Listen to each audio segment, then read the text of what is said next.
Hi, I'm certified life coach Dewan J of the High Vibrations Only platform. What you're about to watch is an open coaching session that was actually filmed on TikTok. I pray that the information in the video that you're about to watch will inform, inspire, and ignite you to become the best version of yourself. Don't forget to hit that like and subscribe button so that you're abreast of all future content coming from me. I'll see you in there. Let's go. I am amped. I am excited to bring you this. I have been on one all day.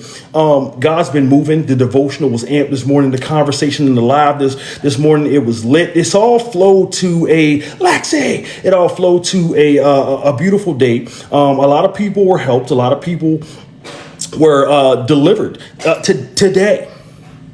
But it comes because there is a place that I've arrived to in my life. There is a place that I've arrived to inside of my belief system, inside of God, that I no longer operate from a place of fear.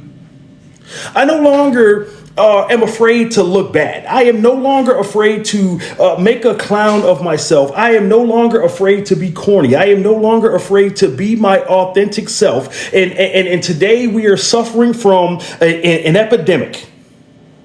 Today we're suffering from an epidemic of people that are afraid to be themselves out of fear of rejection, out of fear of being marginalized, out of fear of being left out of fear of being looked at as the black sheep, a fear of being judged, fear of being talked about, fear of being backstabbed. But I am here to tell you today that it's time to reform failure.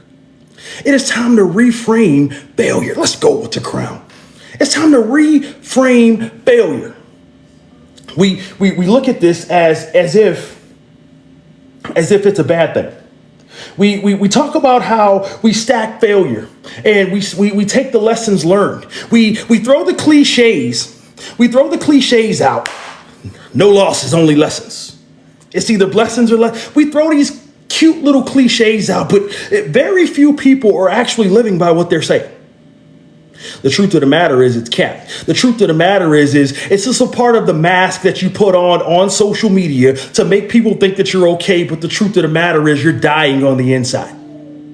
The truth of the matter is that you're afraid to start the business. The truth of the matter is you're afraid to step out in your ministry. You're afraid to represent your faith loudly. You are afraid of being mocked. You are afraid of not having friends. You are afraid of walking life by itself. And the truth of the matter is that it's time to reframe everything that you knew about failure.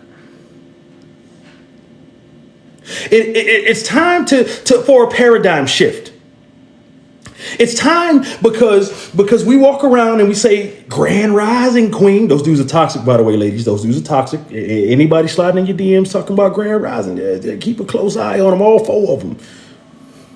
We walk around talking about Grand Rising King, but you don't own no real estate. Grand Rising Alpha, Grand Rising Boss. We walk around and we give ourselves these titles that we haven't earned. Let me be clear right here, right now. A lot of people fail. There are only two ways to fail in life. I'm going to get into them. There are only two ways to fail in life. The first way to fail is that you're not walking in purpose, on purpose, and for a purpose. And the second way to fail is that you quit. A lot of people like to run when things get difficult. A lot of people like to run when things get a little tight. A lot of people like to run at the first sign of adversity. A lot of people like to dismiss and cut people off out of their lives, citing too many red flags, when the truth of the matter is that you have a trust issue. The truth of the matter is you have an abandonment issue. The truth of the matter is you have imposter syndrome, and before somebody else can hurt you, you decide to do it to yourself. This came as a result of me being sick and tired. I am sick and tired of cowards. I am sick and tired of cowards. When we begin to reframe failure and look at it for what it actually is, failure is really only people not acting out of fear. Where does this fear come from? Upbringing, education, grooming, traumatic experiences. And while I'm not dismissing what happened in your life, your incidents cannot become your identity. Your incidents don't define who you are. Your incidents are only a stepping stone, a lesson that should have been learned and put in your backpack to propel you towards purpose. It's cute how I can come on social media and post a Bible verse, get my check on my Bible plan, and think that I spent time with God. It's cute how I can come on here and say positive vibes only, and I create a safe atmosphere for everybody, but you're the worst gossiper there is. I'm sick of passive aggressiveness. Passive aggressiveness is a root of fear of failure. Let me be abundantly clear right here, right now. If you are passive aggressive, you are a coward.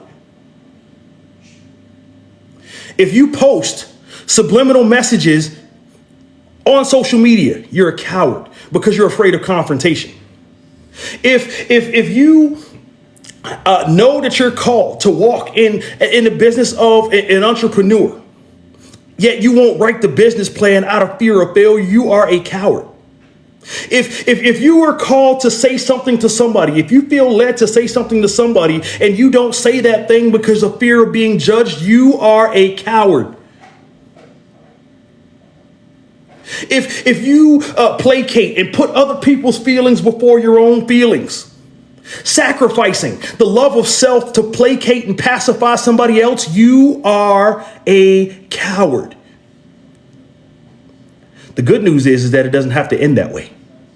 The great news is it doesn't have to end that way. And today, this is what I want to talk to you about. I want to talk to you about reframing failure, because if you reframe failure, then you can reframe fear. Those of us that are Christians, it's not biblical for us to live this way. Those of us who are spiritualists can say that the law of return, the law of attraction, manifestation, whatever that you choose to believe in, is not meant for you to live that way. This is a kingdom principle. This is an earthly principle. Birdie, what's happening? This is a principle that you cannot afford to live life in fear. It doesn't matter.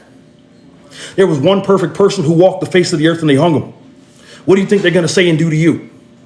There was people who are considered saints, Mother Teresa, Gandhi, but all of these people walked this earth and tried to live a life exemplary to how we should live life, and they were talked about, they were mocked, they were scorned, they got turned into memes. So what do you think is going to happen to you? So if the people are going to talk anyway, let's give them a show.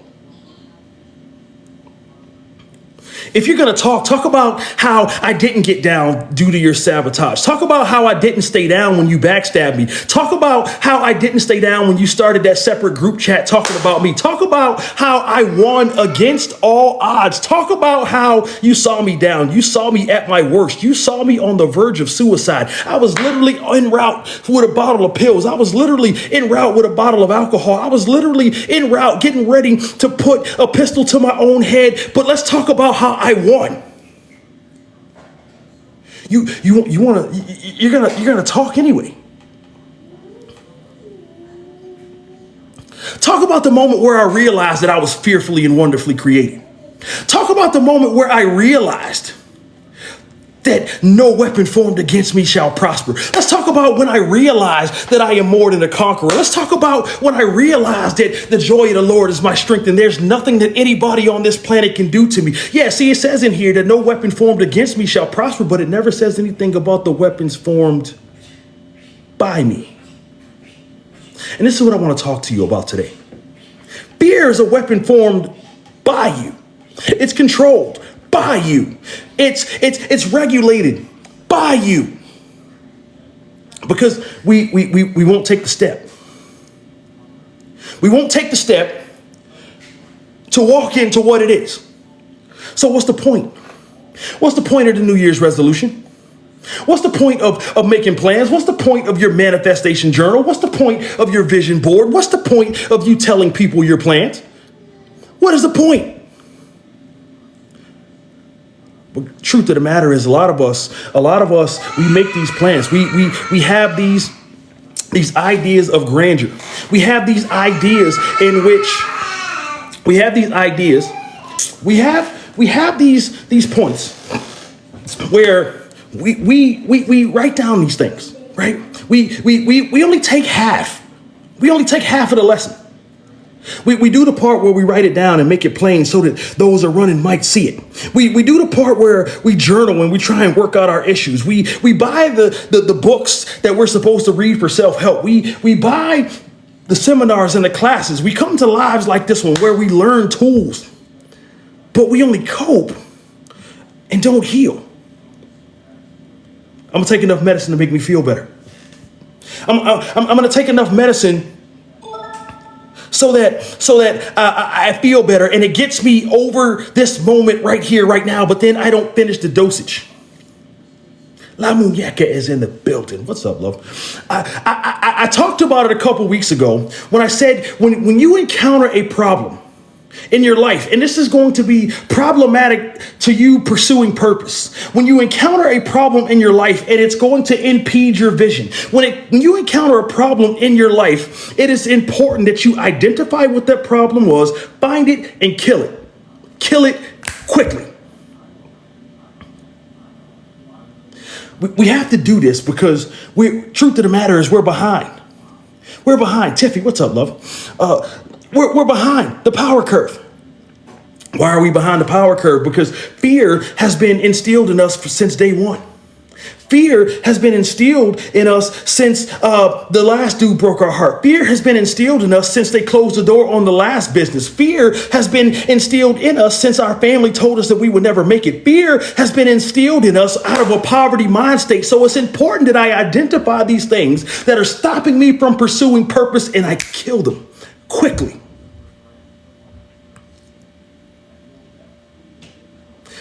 I'm sick of cowards. I'm sick of the people posting one thing online and living a different way. I'm sick of you posting a Bible verse at 8 a.m. and at 9 p.m. you're twerking. I'm sick of you not being able to make it to church because you got a hangover from the night before. I'm sick of hypocrites. And the truth of the matter is, until we reframe what failure looks like and reframe what fear looks like, we will forever live in hypocrisy. And hypocrisy is going to lead to mediocrity. Mediocrity leads to desperation, and then desperation leads to dumb decisions.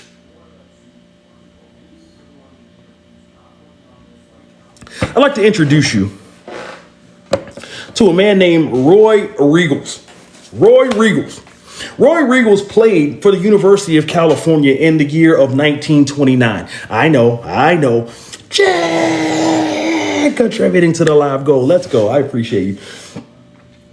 Roy Riegels played for the University of California in the year of 1929.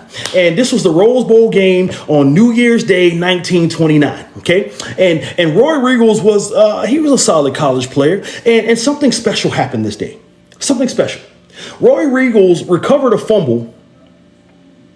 He recovered a fumble and somehow he got discombobulated. He forgot which direction he was supposed to go in and he ran 65 yards the other way. And his teammate outpaced him, ran him down and tackled him before he scored a touchdown for the other team. Okay.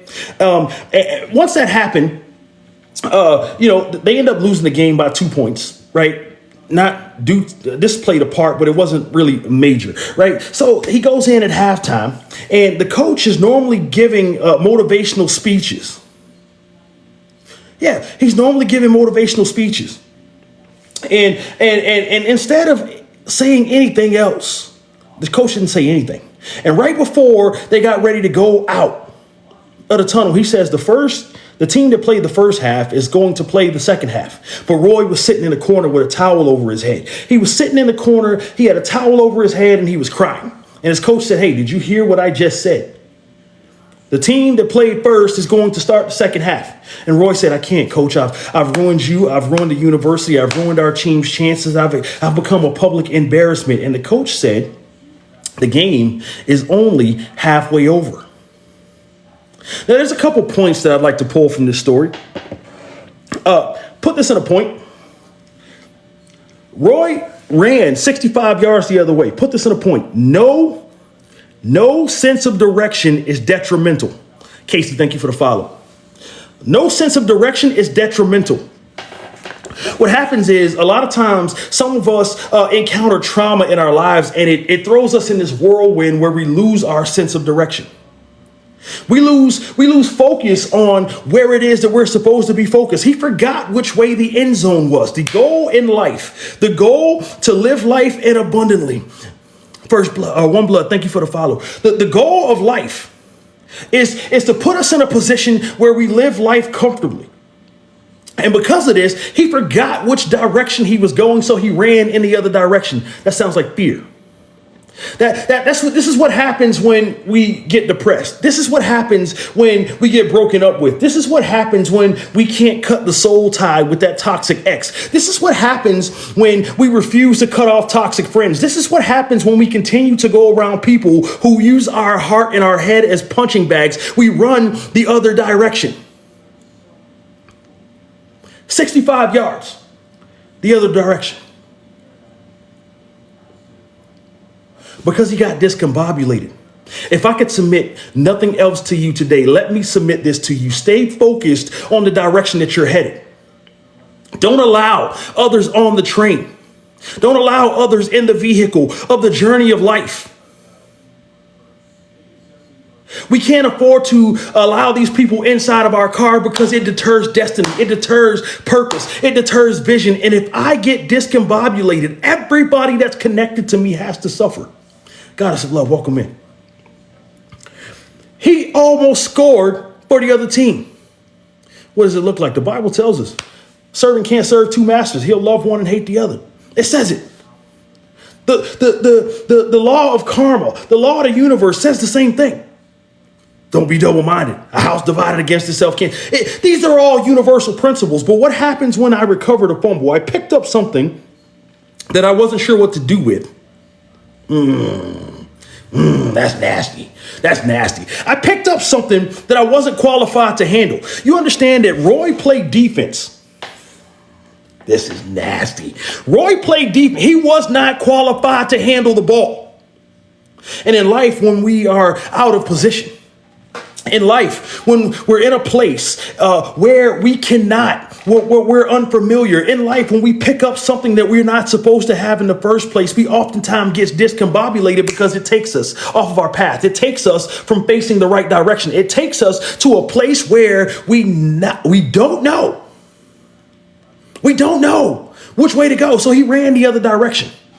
Second point I want to pull out of this story is that his teammate had to run and tackle him. Put this in a point. Being tackled by your teammate is just tough love.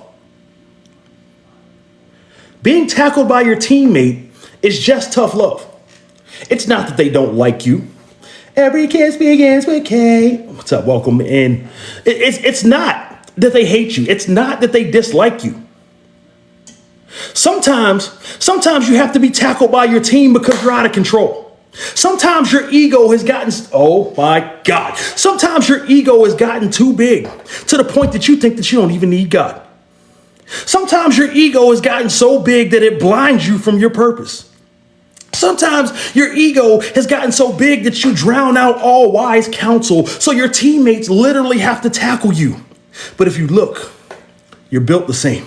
If you look, you all have the same goal in mind. If you look, you're all dressed the same. If you look, they all have the same destination as you. If you look, they have the same purpose as you. If you look, they have the same vision as you. I need you to remember who it is that you're talking to and who it is that's giving you the advice, who it is that's offering the criticism, who it is that's talking to you. And sometimes I have to cut you down off your own ledge. It is not because I don't want to see you get to where you're going. It's because I can see that you're going in the wrong direction.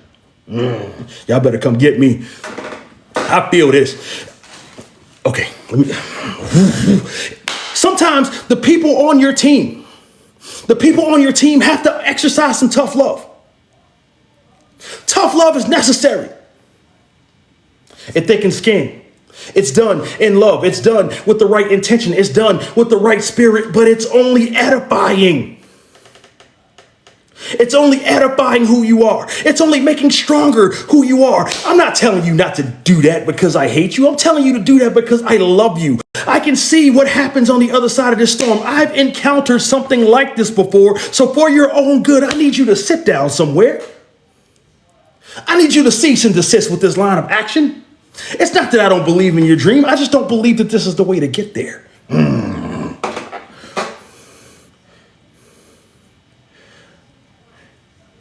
Being tackled by your teammate is just tough love. Because look what happens. Look what happens if my teammate doesn't tackle me. I literally work against myself. I literally become my own biggest op. I literally become the very thing that's stopping me from reaching purpose, all because y'all better get y'all some friends in y'all lives that are willing to tackle you.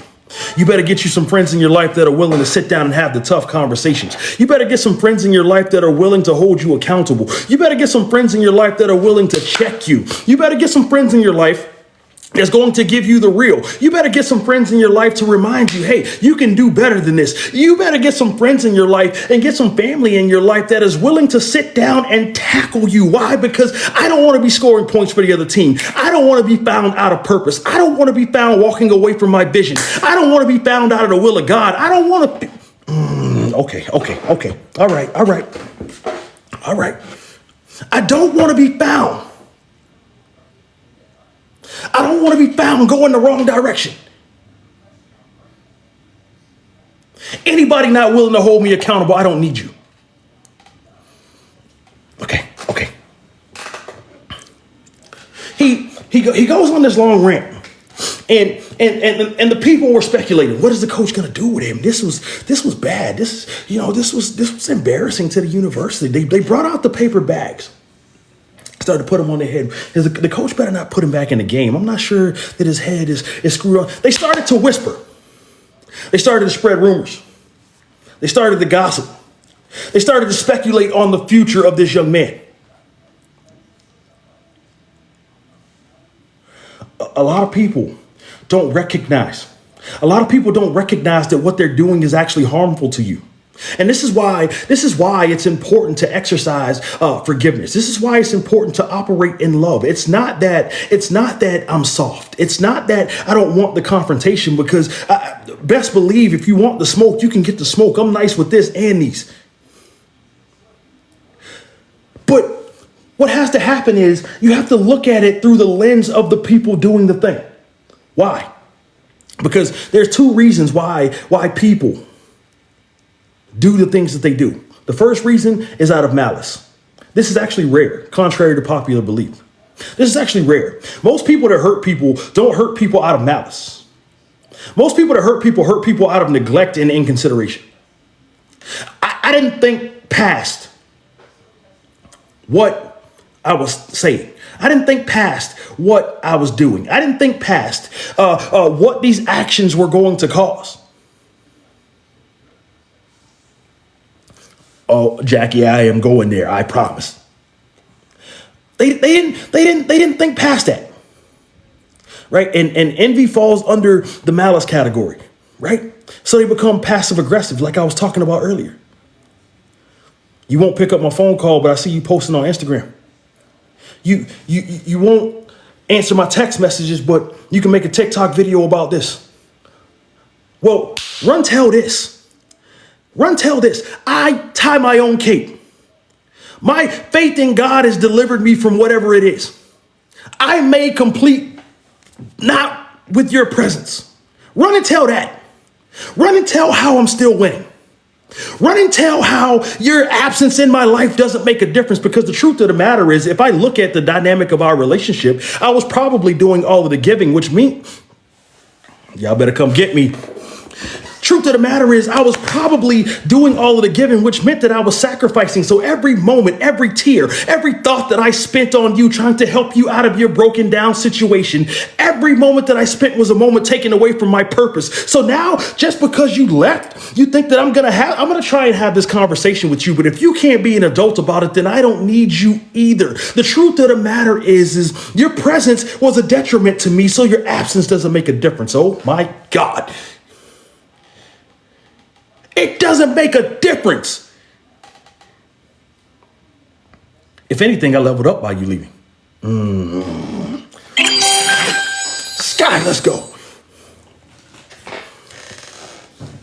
If anything, I leveled up by your absence. Okay, let me move. Let me move. These are the things that cause us fear. It's toxic friends who don't believe. It's toxic people who throw shade. It's toxic people who don't believe in the vision. It's toxic people who can't believe in what it is that you're doing. It's toxic people that just won't get behind the business. How's your little grocery store going? Well, when's the last time you shopped there? Hey man, let me get some free merch. Hey man, I'll support you, but I'm not a reader like that. How about buying a book from being a friend? Hey man, how's your little podcast going? Did you listen to an episode? Okay. All right. After halftime, the coach sat there and he didn't say anything. He didn't give a motivational speech. He didn't hype anybody up. He wasn't pumping and priming them in the locker room saying, hey guys, we're better than this. He knew that nothing needs to be said. He let Roy process his emotions by himself. And afterwards he was saying, hey, let's go. And Roy was crying.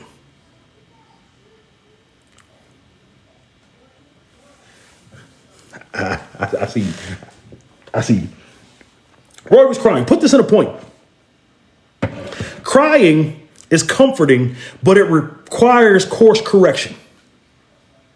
Crying is comforting, but it requires course correction. Yeah? What do I mean? I mean that Lady Shy contributing to the live goal. Let's go. Crying is comforting, but it requires course correction. What do I mean by that? I mean, there had to be some events that led up to the tears. There had to be some events that led up to the breakup. There had to be some events that led up to you being taken advantage of. There had to be some events that led up to your kindness being taken for weakness. There had to be some events that led up to the disappointment. There had to be some events that led up. Sky. There had to be some events that led up to how we got here. And while comfort is necessary, while comfort is recommended, while comfort is welcomed, there has to be some course correction. And here's the difference between coping and healing. Yeah? Here's the difference between coping and healing. Once we get the hug, once we get the cuddles, once we get the shoulder to lay on, once we can, be held. Once I go to Johnny's house don't do it to him, D. Don't do it to him, D. I'm not gonna do it. I'm not gonna do it for the vine.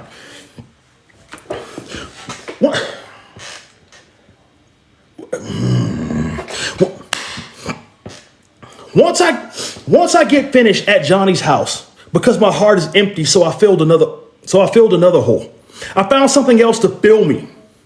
Once I leave there, once I take my walk of shame back, once I am done being used, once I am finished allowing my heart and my head to remain empty with somebody that only wants me for my body. I've given the most intimate parts of myself to anybody, and I've turned my wounds into weapons, and now I don't know where to go. Now I don't know where to go. Now I don't know where to turn. And just like Roy, I'm running 65 yards in the wrong direction. And it takes somebody from my team. It takes somebody to hold me accountable. It takes somebody to give me tough love, to regulate me and point me back in the right direction. I can't look at this as hate. I can't look at this as malice. I can't look at this as this. I have to look at this as I'm going to sit with my feelings and I'm going to cry. But there has to be a course correction. Why? We have to change the pattern. We have to change the pattern. We have to get to a place where we're doing the coping and the healing, right? When we cope, we just feel better for the moment. We drink ourselves to being dumb. We inject ourselves to escape reality.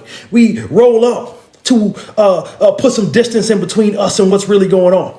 We lay on our backs, get on our knees just to feel something, just to feel appreciated, just to feel wanted, just to feel like we have some sort of value. But if there is no course correction, you're going to continue to be used and abused. So then when Mr. Right comes, when Mrs. Right comes, my emotions no longer have validity. My emotions are not available to this person because I packed so much trauma and so much pain and so much empty promises inside of this backpack that I'm carrying, that I'm hunched over. I can't even address you with the proper posture. I forgot what it feels like to stand up straight because the weight of the world has been on my back because I refused to course correct. Crying is comforting. But what about my course? What about the course? For those of y'all that are coming in, good evening. I am attempting to get to a place to teach you how to reframe failure. The timekeeper announced that it was time to play. And the coach said that the same people that played the first half were going to play the second half. Right? But Roy was a mess. Okay, put this at a point. Find the right mindset in the middle of the mess.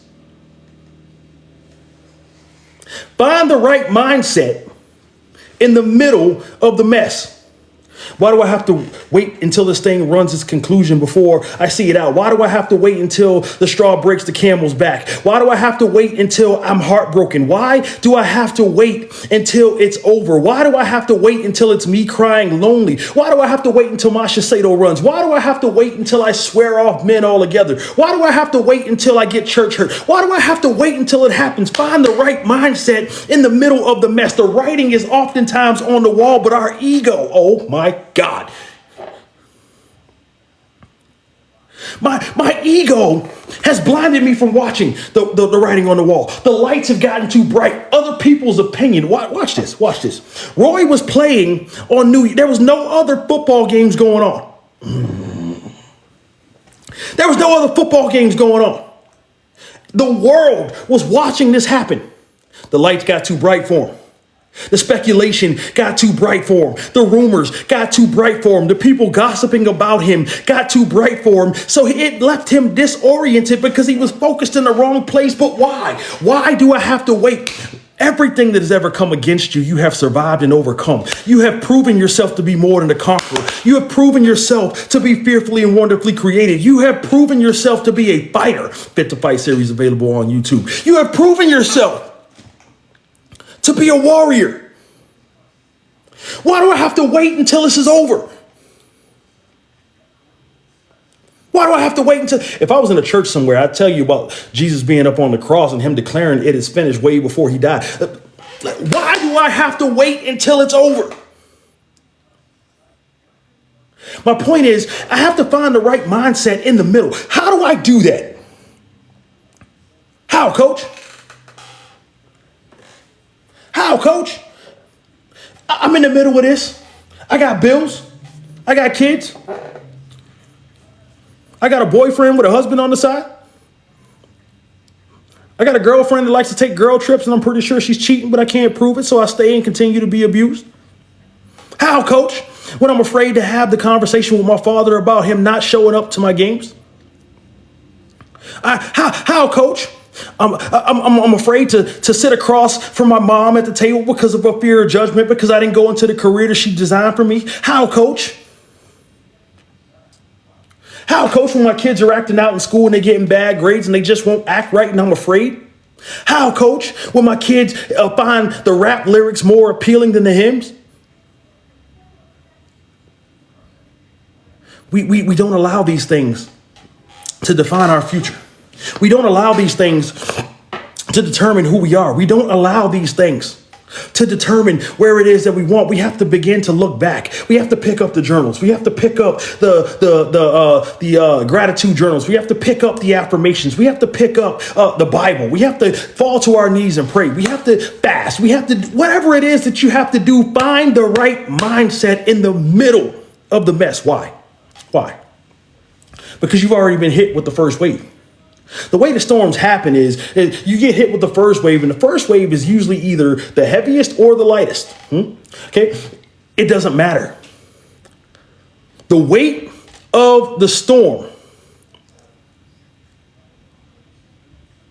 Kels, what's up? The weight of the storm doesn't matter, or the way that the storm presents itself doesn't matter. Why? Because you are equipped to handle it, right? We determined that we were fit to fight. And now we're in the middle of trusting the transition. So it doesn't matter if the heavy wave or the light wave of the storm comes first. I'm going to stand firm because I am anchored. I'm going to stand firm in who I am. I'm going to stand firm in what it is that I believe. I'm going to stand firm in faith. I'm going to stand firm in knowing who I am and knowing what it is that I've overcome in my life. And these things are going to propel me to purpose. I can weather any storm because I've faced storms bigger than this before. I've faced storms of equal magnitude before. I've been talked about before. I've been side-eyed before. I've been talked about on this very app before. I've been backstabbed before. My family taught me what it's like to go on my own. My family taught me what it was to have no support. My family wasn't there when I had to have the abortion because okay. We have to reframe failure. We have to reframe it. How long are we going to allow fear to rule? How long? 15 years, 20 years, 30 years. Some of us have been fearing the same thing. Some of us never course correct. Because we have this idea. We have this idea that if we try something and it doesn't work out the first time, that we failed. We have this idea that if we try something and it doesn't work out the way that we thought, then we failed. We have to begin to reframe what failure looks like. And once that happens, we can redefine fear. So the players went out to the field. And Roy was still down there crying. And the coach had to go over to him and say, "Hey, did you hear what I just said? You have another opportunity." Oh, I feel this right here. I'm talking to somebody right now. Let me explain something to you right here, right now. The incidents that have happened in your life, the things that you have used to define you, the things that you've allowed to weigh you down for so long in your life does not define who you are. This is not your identity. You are bigger than this. You are better than this. I just need you to stand up and play. I just need you to take the right mindset that you're going to stand up and play. I don't know who I'm talking to right now, but I feel you talking to me, and your second chance has arrived. Your second chance has arrived today. You just have to decide that you're going to go and finish the game. It breaks my heart to know that people give up because, I'm an embarrassment. I've embarrassed the college. I've embarrassed the coach. I've embarrassed myself. I've embarrassed my family. And they decide to give up. They decide to fold. They decide that they're not going to play anymore. But I am here to tell you that your second chance is here. I'm here to tell you that another opportunity to get it right is here. Every morning that you wake up, every day that you wake up is another opportunity to get it right. It's another opportunity to take a step in the right direction. Will it take you longer than you thought? Probably. But you're still going to get there. Lucky! Your second opportunity is here. Just because the first half of your life was trash. Just because you embarrassed yourself in the first half. Just because you embarrassed yourself in the first half. Just because you decided to bear the weight of the world on your shoulders during the first half. Just because you think that you disappointed your family in the first half. Okay. I gotta move. Put this at a point. There is no power in pity parties. You have to decide that you're going to get up and be an active participant in what you have going on. You have to wake up and decide that you're going to be an active participant in your purpose. I would love to do all of the walking. I would love to do and take all of the pain away from as many people as I can. Those that know me know that I have a tremendous heart, and I genuinely hate to see people suffer. But this is one fight that I can't fight for you. This is one fight that I can hold your hand. I can walk you to the field. I can walk you to the ring to get into the ring to fight. But it's up to you. It's up to you whether or not you're going to take the opportunity. It's up to you to decide to make a turnaround. It's up to you to decide to be different. It's up to you to dare to be different. What have you got to lose? Nobody believed in you anyway. They were talking about you anyway. They were gossiping about you anyway. They were sabotaging you. They were sabotaging you anyway. What have you got to lose? I need you to reframe failure so that you can reframe fear. Cowards make me sick. They should make you sick. But we have to reframe failure first and then reframe the fear of taking a chance. A fear of stepping out on faith, a fear of starting the business, a fear of writing the book, a fear of creating the album, a fear of writing the masterpiece, a fear of the next invention. We have to stop fearing failure. You know the story about Thomas Edison and the light bulb. You know the story about the Wright brothers and the airplane. You know the story about Tesla. You know the story about Einstein and how all these, only thing that these people did was they reframed fear. Fear should be meant to fortify you. Why? Why? Because I can look at fear and I can say, you tried it. I can look at fear and say, you thought you ate. I can look at fear and say, nice try. I can look at fear and say that you tried to take me out. You tried to deter me from purpose, but it didn't work. Your second opportunity is here. Oh, I'm talking to somebody right now. Your second opportunity is here. You can decide today to be different. Right now, to be different. It doesn't have to be this way. Because you're fearful today does not mean that the final chapter has been written. Oh my God. Okay, let me move. Put this at a point. Redemption is released to those that are ready to work. Redemption is released to those that are ready to work. And here's the thing. Some people hold back because they're not sure. They don't know which way to turn. Might I submit to you today that you don't need all of the answers. Sometimes the most spiritual thing that you can do is just go. Oh my God. Sometimes the most spiritual thing that you can do is taking a step. Put a sentence on the paper. Buy the journal. Buy the microphone. Apply for the team. Apply for the job. Apply for the loan. Sometimes the most spiritual thing that you can do is just to do something.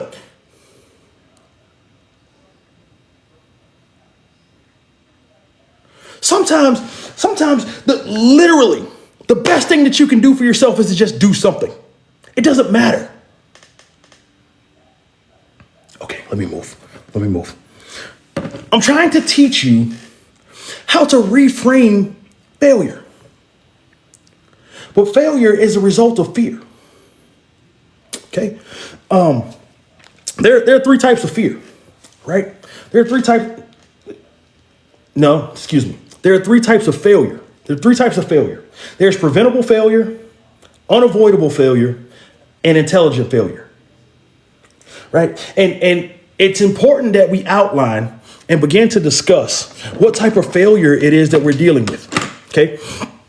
Some of us, we have preventable failure. This looks like, listen, I hope that y'all got y'all Timbs tied tight, and I hope that the red bottoms are you put the Scotch Guard on there because it's getting ready to get tight in here. Preventable failure looks like actually putting Tyrone on the block list. It looks like stop answering the phone for Kim. It looks like I'm not going to argue back and forth about seeing my child and what I'm paying and when I'm not, when I can just go to the court. It looks like,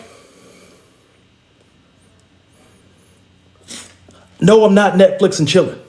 It looks like you were my ride or die for a while, but I don't think that you're equipped to come with me on this portion of my journey. It looks like Stop talking trash about me. It looks like cutting off your mom sometimes. It looks like cutting off your aunt sometimes, cutting off your uncle sometimes, cutting off your cousin sometimes, because I need to set these boundaries around me. In order to set myself up and move free, I have to have the responsibility of proper boundaries.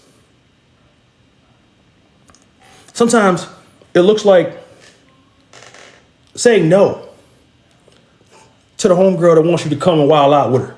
Sometimes it looks like saying no to the staycation. Sometimes it looks like saying no, you can't sleep on my couch because you cheated on your wife. No. Y'all don't want to talk like this. This is preventable failure. This is failure that comes as a result. This is failure that comes as a result of things that we have in place that we ignore. Boundaries.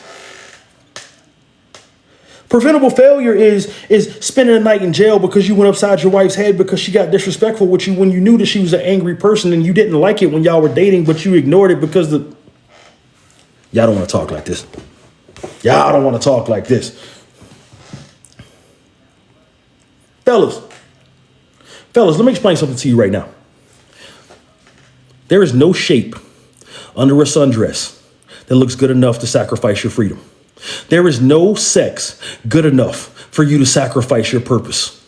There is no personality, hairspray, the way that she wears her hair or makeup that is worth you sacrificing your vision. It is not, because when you sacrifice your vision and you sacrifice your purpose and you sacrifice your freedom at the behest of somebody else, what you're actually doing is taking a feminine role. So when you say that you want a submissive woman, you're not getting her anything to submit to because you fell to her will. Oh my God. Ladies, there is no imprint good enough to sacrifice your boundaries. There is no sex. There is no backshot worth your vision. There is no. Y'all don't want to talk like this. Y'all don't want to talk like this. You knew that he was toxic. You seen him dog out 3 other girls, and what? You thought that you can change him for why? Why? Let me just sip my Starbucks. You thought that you was the one. You I cannot tell you how many heartbroken, angry women that there are walking the face of this planet because they thought that they was the one to change. They thought that. Let me explain something to you right now. It doesn't matter how you move your hips. It doesn't matter if you're Shakira and your hips don't lie, and you can even do that little thing that I'll keep coming back for every now and then. At the end of the day, after 45 minutes to an hour and a half, it's still the same feeling, and it's still not worth my purpose. It's still not worth what I said it's still not worth the change in mentality. It's still not going to propel me. It's still not going to get me to write the business plan. It's still not going to get me to actually take a step towards all the things that I lied to you about. The ego behind that logic. Okay, let me move. I cannot get stuck here. The ego behind the logic that you're the person that. Okay. The second type of failure is, Steph, what's happening? Jada, what's happening? The second type of failure is unavoidable. Dear me, Queen said, "Nah, we here now." The second type of failure is unavoidable failure. Unavoidable failure is one of those ones where it's contingent upon. Y'all really want to talk about this? Y'all really want to talk about it? Let me put the jets in the chat if y'all want to talk about it. Unavoidable failure is things that are beyond your control.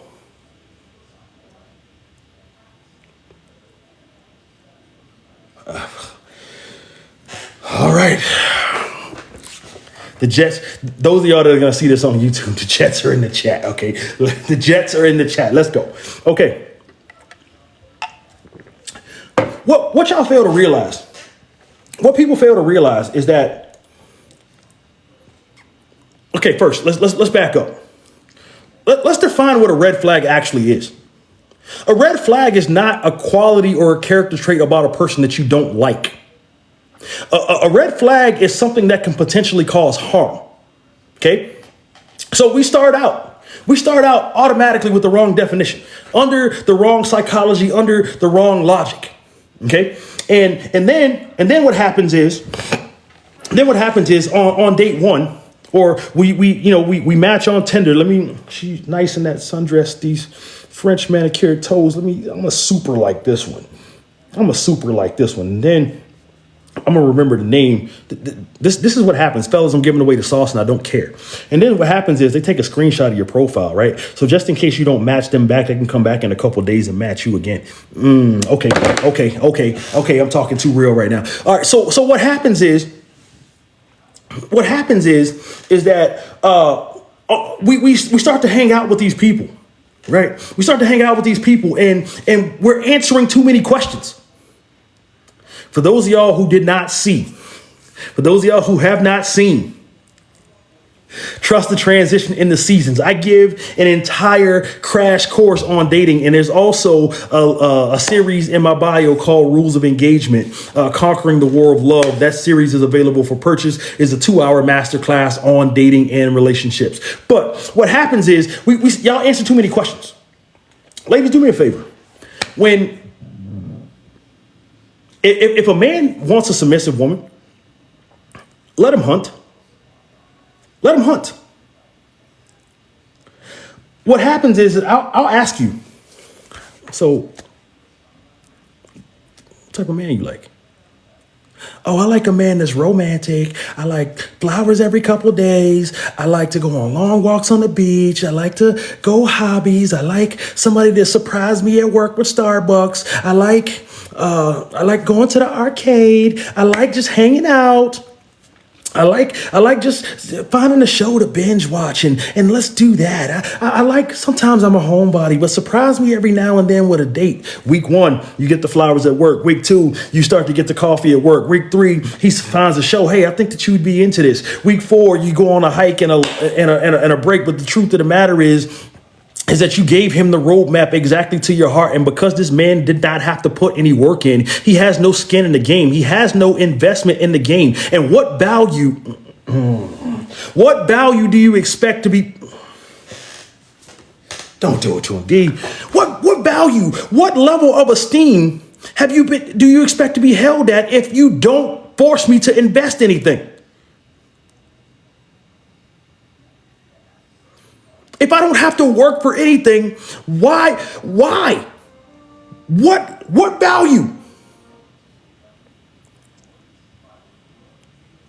Ladies, here's what I need y'all to do, okay?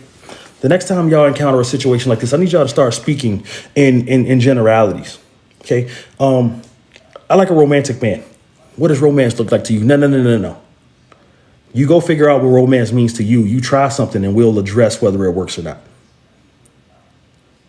It's not just about dating with a purpose. It's about dating with purpose and an agenda. Because best believe he got one. Best believe he got one. And sometimes it's just a box. Sometimes, okay, let me. Unavoidable failure. I'm gonna tie this point right here, right now. If you were gaslit or manipulated into a relationship and all of a sudden you found out that the person was not the person that you thought that they were, this is an unavoidable failure, actually. Thank you, Holy Spirit. This is an unavoidable failure. You did what you thought was best with the information that you had. Did what you thought was best with the information that you had. This is an unavoidable failure. I plan on going to college and getting a master's degree, but I get pregnant. Unavoidable failure. Not that the child is the failure, but you didn't follow through on your plans because of a circumstance that came up. You failing to attract a man due to some trauma that you haven't unpacked yet, right? Sometimes this is an unavoidable failure. Here's the thing I want to tell you about unavoidable failures. Take the lessons from them and stop punishing yourself. Stop punishing yourself for things that were not completely your fault. Stop feeling guilty about operating and doing the best thing with the best information that you had. I need somebody out here today to forgive themselves for failures that they hold themselves accountable for that were not their fault.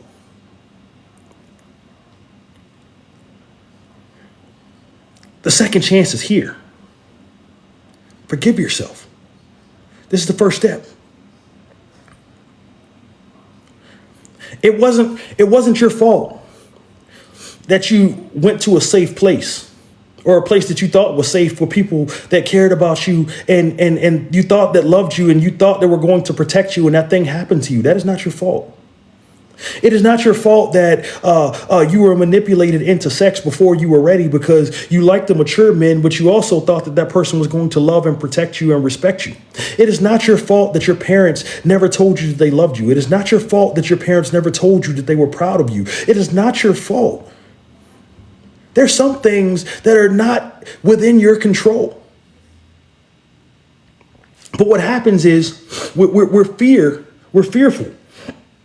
We're fearful of trying new things that remind us of past situations that we're still holding ourselves accountable for that was not our fault.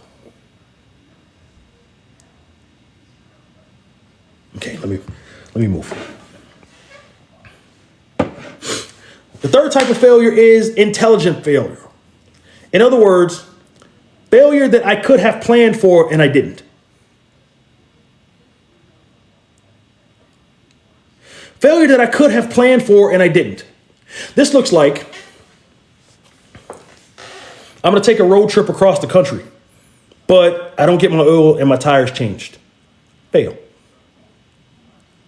This looks like, yeah, I seen him cheat on 6 different other women. Probably shouldn't get involved in this. Lady, stop me if you heard this before. But he's so deep. He's so much more than that. He's so much more than just the playboy that everybody perceives him to be. He's so wise. He's so intelligent. I feel a connection that I can't quite put my finger on. No, yes, you can. I need you to have the guts to say no.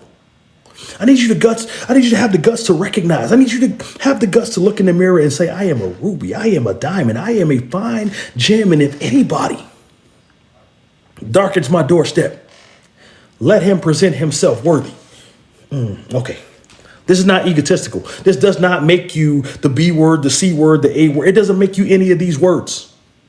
This makes you honest. This makes you a standard bearer. This makes you worth pursuing. This makes you more valuable. This ups the ante. This forces men to... Okay. Because if you don't recognize your own value, if you don't recognize who or what it is that you are, if you don't recognize that you are fearfully and wonderfully created, if you don't recognize that you're the Rose of Sharon, if you don't recognize that people have to pursue you, if you don't recognize that you're worth being worked for, if you don't recognize, then how can you teach somebody else to know your worth? If you don't recognize this for yourself, then my boundaries are going to fall. And if my boundaries fall, then my heart is right after that. And my head is right after that. And next thing you know, I'm swimming. I'm out here in the deep. Better not tell nobody but God. Your list of qualifiers is trash if you don't set proper boundaries. Your list of everything that you want, that you've been praying for, that you've been fasting for is trash without the proper boundaries. Without knowing who you are, you can't accurately predict who you want. Put that in a point, my God. If you don't know who you can't accurately find purpose if you don't know who you are. In other words, In other words, I have to define who I am today in order to alleviate myself for fear from tomorrow due to problems that I encountered yesterday. Okay. Intelligent fear. What's the causes? What's the causes? What causes me to be afraid to fail? Well, one, I'm looking at failure from the wrong lens, right? I haven't framed it correctly, right? I haven't framed failure correctly. Okay. The first cause of being fearful of failure is poor environmental influences. I need everybody in here to take a look at their friend circle. Take a look at their support system. Take a look at the dynamics of the relationships that you're holding on to by choice. This person tried to leave. Let them go. I don't know who I'm talking to right now, but I'm talking to somebody in here right now. This person has shown you who they were. They've shown you their backside on more than one occasion, and you just keep holding on. And it's to the point where your muscles are tired from holding on to somebody that's been trying to leave for the last 6 years. If somebody wants to leave, I don't know how many times you got to get turned up on. I don't know how many times you're going to accept I'm sorry flowers. I don't know how many times you're going to explain to your friends that you walked into a cabinet. I don't know how many times you're going to ask your boy, can you sleep on your couch because you're afraid of getting yelled at? I don't know how many times you're going to discover evidence that you were gossiped about in the text threads because somebody leaked one. I don't know how many times you're going to allow your mom to continue to listen, ladies, stop allowing your mom to run your marriage's remote control. Fellas, stop running to your mom, because what you're actually doing is you're poisoning your support system against Boudreaux. What's happening? You're poisoning your support system against your person. You wonder why the family gatherings. Hold on, let me talk to y'all real quick. You wonder why the family gatherings are awkward. You wonder why there is some tension in the family. You wonder why your mom is one sentence away from me popping off and letting her know how bad her mashed potatoes are. You want to know why? It's your fault. Every bad thing I do, you put. Okay.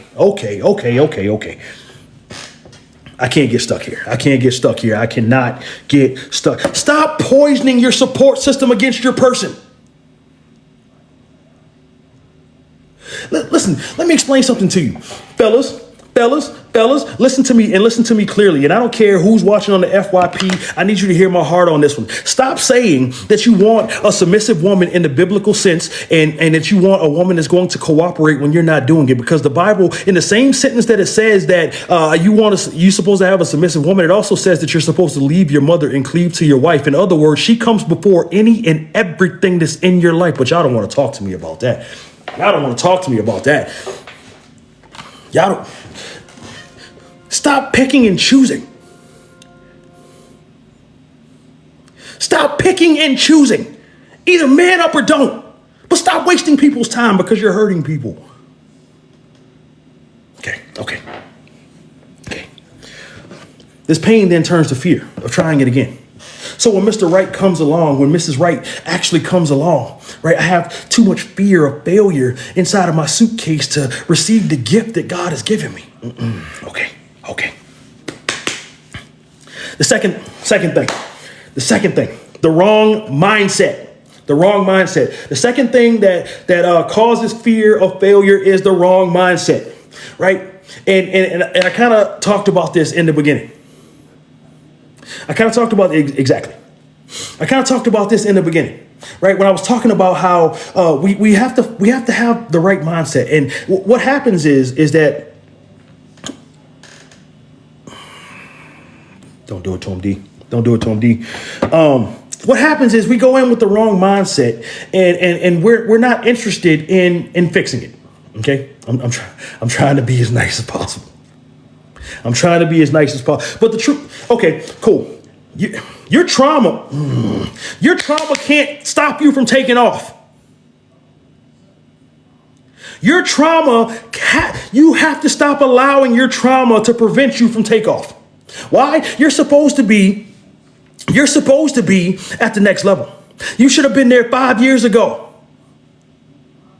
But because I can't emotionally regulate myself, I'm stuck inside of this poverty mindset where I'd rather save other people's feelings, where I'd rather save and not invest, where I'd rather save instead of taking a risk, where I'd rather save the embarrassment by not starting the business. I'd rather save the embarrassment by not starting the podcast. I'd rather save the embarrassment by not getting on the radio. I'd rather save the embarrassment. I'd rather save the pain of rejection from asking that woman out. I'd rather save the pain of rejection from asking that guy out. I'd rather save the pain of rejection from asking for the promotion. Stop allowing your trauma to stop you from taking off. You are called to much better, much more than what you are living right now. The reason that you're so pissed off about the situation that you're in is because you're called to more. Your heart knows it. Your spirit knows it. You're called to be much more. How many nights? How many days? How many Instagram posts are you going to click past? Side-eyeing because this person is doing the very things you should be doing. They're doing the very same thing that you should be doing, but the difference is they weren't afraid and you were. Stop allowing your trauma to prevent you from taking off. The next level is waiting. It always has been. Peace is waiting. It always has been. Healing is waiting. It always has been. Prosperity is waiting. It always has been. Walking in purpose is waiting. It always has been. The problem is you won't take a step towards it because you've allowed traumatic experiences to keep you off the runway. Okay. All right. Okay. The next thing that fuels the fear of failure are bad habits. Bad habits.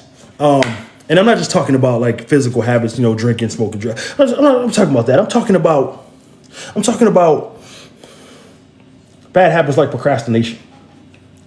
Bad habits like overthinking. Bad habits like jumping to conclusions. Bad habits like poor emotional regulation. Bad habits like poor financial discipline. Bad habits like being a people pleaser.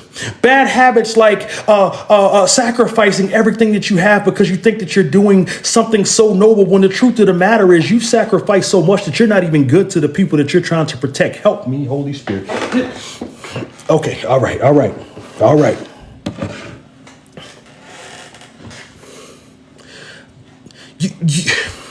You're no good because you're frustrated. You can't wait for your kids to go to their father's house so that you can put on your sad, slow songs. You can clean your house until it smells like Fabuloso and Pine Sol, light you a good candle and just cry. Because you're not happy where you are. You're no good because you've given every piece of yourself. Okay.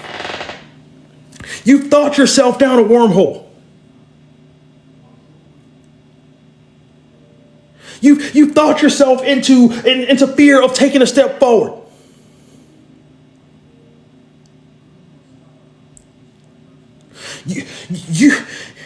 You have procrastinated your way down, not to just the last minute. You're down to the last 30 seconds. At least this is what you feel like. But I told you, the second half is here today. You don't have to stay in this state. You do not have to stay here. The final chapter has not been written. Okay. All right. Okay. How do we frame faith? Let me just close. I feel dear me queen, I feel something Baptist pushing me today. I'm trying to wrap this up. Okay. I need you all to do your hands like this. Like no matter where you're watching from, do your hands like this. Because I'm going to teach you how to properly frame failure. Okay. There are 4 sides to a frame, right? So there's 4 elements that we have to use to navigate failure. Okay. Number 1, factor it in. Factor it in because life is the sum of all of its parts. So if you factor in failure, right?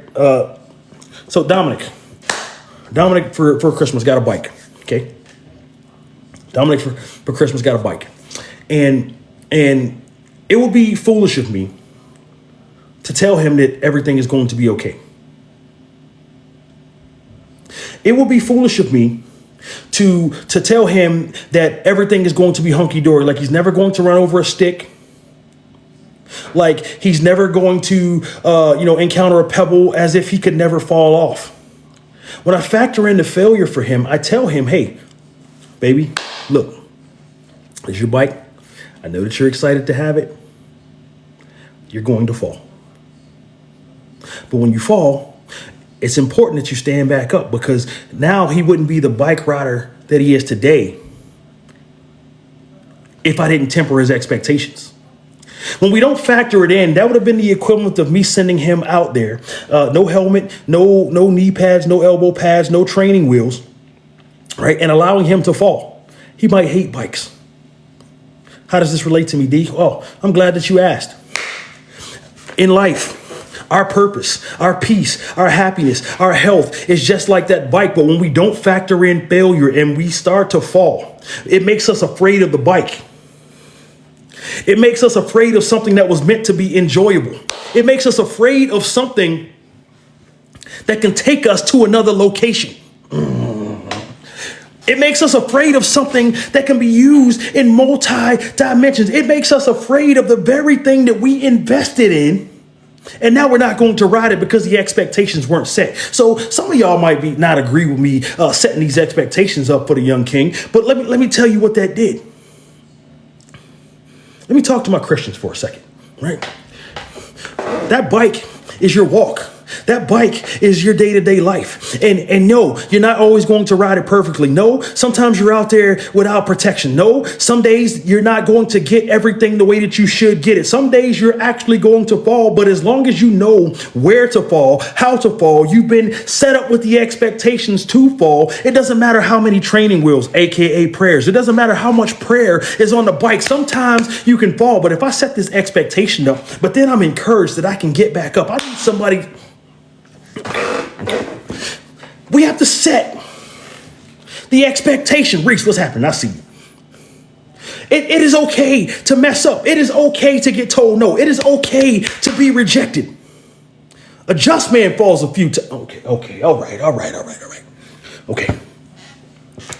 It's the getting back up that's important. And the thing that empowers you to get back up is you set the expectations ahead of time. I put the training wheels on the bike, right? For us Christians, that's prayer, right? That's the thing that's supposed to keep us from wobbling, keep us on the straight and narrow. But even with that, you could still fall. The training wheel could falter. It could. There's so many things that could happen. So why? I set the expectation ahead of time. Hey, you know what? I am going to fail, but I can get back up and it's going to be okay. And I'm going to stay headed in the same direction. And once I get that, this thing can literally get me to, okay, y'all don't want to talk to me. Put this in a point. Failure is forever in the future of front runners. Failure is forever in the future of front runners. What am I saying? Things have knocked you down in the past in your life. Get used to it. It's going to happen again. It's going to happen again. Failure is forever in the future of front runners. Why? Because there's nobody telling you, hey, look out for this. You're a trailblazer. Hey, look out for that. You're a trendsetter. Hey, look out for this. You're fearfully and wonderfully created. Hey, look out for this. There's nobody else like you on this planet. Hey, look out for this. Only I can run my own race. So failure is going to be forever in your future. Get used to it. Shane, what's happening, my dude? Second, right? That's side one of the frame. I should do it like this. Side one of the frame. Side two of the frame. Focus. Put this in a point. How will this failure help forge my future? How will this failure help forge my future? In other words, I need to be able to take this as a lesson. I actually need to live out the quotes that I post on social media. I actually need to live out the Bible verses that I'm posting on social media. I actually need to be able to live out the things that I'm saying, the positive advice that I'm giving my friends. This too shall pass. Weeping might endure for a night, but yeah, how, coach? You're not even living it yourself. I need to be able to live this out so you can look at me as an example. How can this failure help forge my future? In other words, in order to be that jewel, right? This necklace right here, right? In order for this necklace to be made and to be verified as authentic 18 karat, it had to go through the fire. The same thing is true with your purpose. The same thing is true with your destiny. The same thing is true with your peace. The same thing is true with your happiness. It has to go through the fire. Because if it doesn't go through no fire, if it doesn't go through no test, if it doesn't go through no trial, can you actually verify it as authentic? Can you verify that it's going to hold up, or is it going to turn your neck green out of the shower? I have to be able to verify. We should get excited when we fail about something. Why? Because I'm learning a lesson. Why? Because I'm becoming a lot more wise. Why? Because I'm becoming a lot more resilient. Why? Because this is adding to my gratitude journal. Why? Because this is giving me something else to stand on. Why? Because the foundation of what I'm standing on is the grace of God in failure. This is a strange mindset, but I need somebody to understand this right here. Can you verify it as authentic? And if this came back to be fake, where's the value? My God. The way that you prove your value is by the fires that you have handled to be verified as authentic. That's why I can look you in the eyes and tell you that it's going to be okay. This is why I can look you in the eye and tell you that you're going to make it. This is why I can look at you in the eye and tell you that the second chance is coming. This is why I can look at you and tell you that everything is going to work out for your benefit. The Bible says all things work together for... Okay. Has it been through the fire? Can I verify it as authentic? Same thing is true with your support system, your little group of friends. Until you go through with me... Okay, all right. This became too real. Hide the Timbs and the red bottoms. Until you go through a fire with me, we not real friends. Because it's easy to be my friend when I got the costume jewelry on. It's easy to be cool with me when we're all smiles and laughs. It's easy to be my friend when we're sitting in the TikTok boxes and we're laughing and we're gossiping and we're talking about other people. But where is the fire? Let's finalize this thing. Let's verify this thing. Let's see how valuable it actually is. Gold is not refined until... All right. The third wall. The third thing that goes down the wall, or the third piece of the frame, is find the fruit. Find the fruit, right? That's right. Brothers are forged in the fight. 100%. Find the fruit. In other words, I'm human. And this is meant to humble me at times. This is stopping me from having that Icarus moment and flying too close to the sun. This is saying, hey, this happened. This sucks. I hate it. I'm in pain. Where's the value? What can I use from this situation to nourish me? What can I use from this situation to make me a better person? What can I take from this situation to make me stronger? What can I take from this situation to make me a better person, a better friend, a better neighbor, a better brother, a better cousin, a better lover, a better husband, a better wife? What can I take from this situation? Yes, I don't like it when you talk to me like that. Yes, this was a difficult conversation in which I had to either cut you off or set some boundaries, but I am better because I have to find the fruit. And the final leg, or the final side of the frame, in order we're framing failure. Flex it. Flex it. Flex it. What do I mean? This is not me saying that, you come on social media and you overshare. This is not me saying that you come on here and you just tell all your business to everybody. But this is something, hey, tell your testimony. Tell your story. Why? Because number one, it could be to take it to somebody else's freedom. But number two, even if you're selfish, if you flex your failures, then they can't be used against you. That's nasty. That's nasty. That is nasty. The next book that I come out with, I'm flexing. I'm flexing failure. The next book that I come out with, I'm flexing failure. I'm flexing the time when I cheated. I'm flexing the time when I lied. I'm flexing the time when I was a manipulator. I'm flexing the time when I was, on the orange and black sites. And I'm telling y'all right here, right now, because I believe this platform should be humble, open, and transparent. I'm flexing it. Why? So it cannot be used against me later. Let's go, Dairy Queen, lighten up the gift gallery. I'm flexing it. The reason that I'm able to sit here and talk to you about these things right now is because at some point in time in my life, I had to learn these lessons. At some point in time in my life, I was hurt. I was rejected. I was depressed. I was angry. I was suicidal. I had anxiety. And I had to overcome these things.